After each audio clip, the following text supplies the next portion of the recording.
అసహించుకునే పరిస్థితి.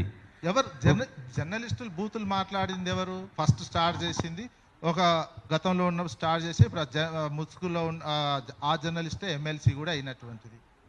Journalist booth మాట్లాడింది ఎవరు? అరే ఎవరైనా జర్నలిస్ట్ ఇప్పుడు నిన్న అరెస్ట్ అయిన మహిళా జర్నలిస్టులు బూతులు మాట్లాడారా?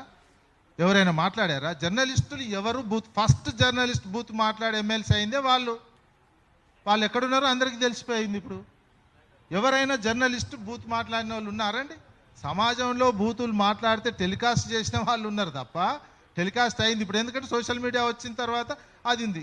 ఎవరు దీనికి ఆద్యం పోసింది, ఈ వ్యవస్థని ఈ రకంగా మొదలుపెట్టింది ఎవరు?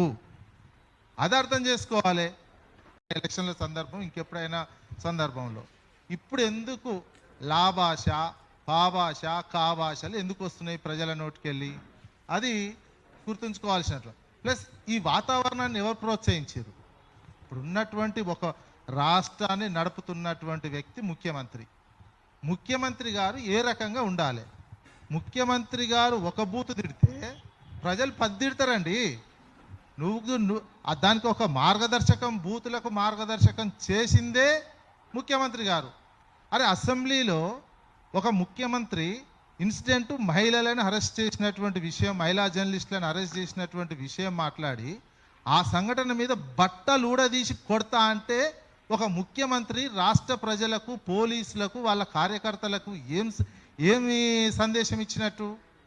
మీరెళ్ళి బట్టలు ఊడదీసి కొట్టండి అని చెప్పినట్టు మహిళా జర్నలిస్టులని. అంటే ఓ ముఖ్యమంత్రి స్థాయిలో అసెంబ్లీ వేదికగా అంత ఒక మహిళలను, అసలు సంఘటన అదే బట్టలు ఊడదీసి కొడతా అన్నది మహిళలను ఉద్దేశించి ఆ మాట అన్నది, మహిళా జర్నలిస్టులను ఉద్దేశించి. జైలుకు పంపిన తర్వాత కూడా అంత అసహనంతో అంత ప్లస్ వాళ్ళు ఏమైనా బూతులు మాట్లాడారా? ఆ మహిళా జర్నలిస్టులు బూతులు మాట్లాడలే.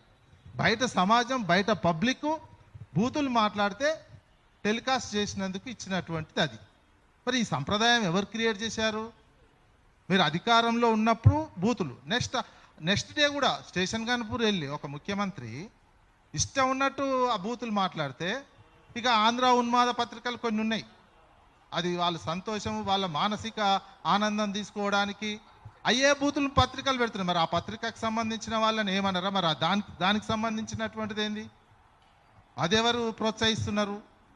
ఈ వాతావరణాన్ని, ఈ బూతుల వాతావరణాన్ని ప్రోత్సహించింది ఎవరు? ఇప్పుడే కాదు, అధికారంలో ఇప్పుడు ఉండొచ్చు, ముఖ్యమంత్రిగా ఉండొచ్చు, ప్రతిపక్షంలో ఉన్నప్పుడు, పిసిసి అధ్యక్షుడిగా ఉన్నప్పుడే ఈ బూతుల కల్చర్ని సోషల్ మీడియాలో ఈ బూతులను మాట్లాడించి ప్రోత్సహించినటువంటి వ్యక్తిగానే ఉన్నారు.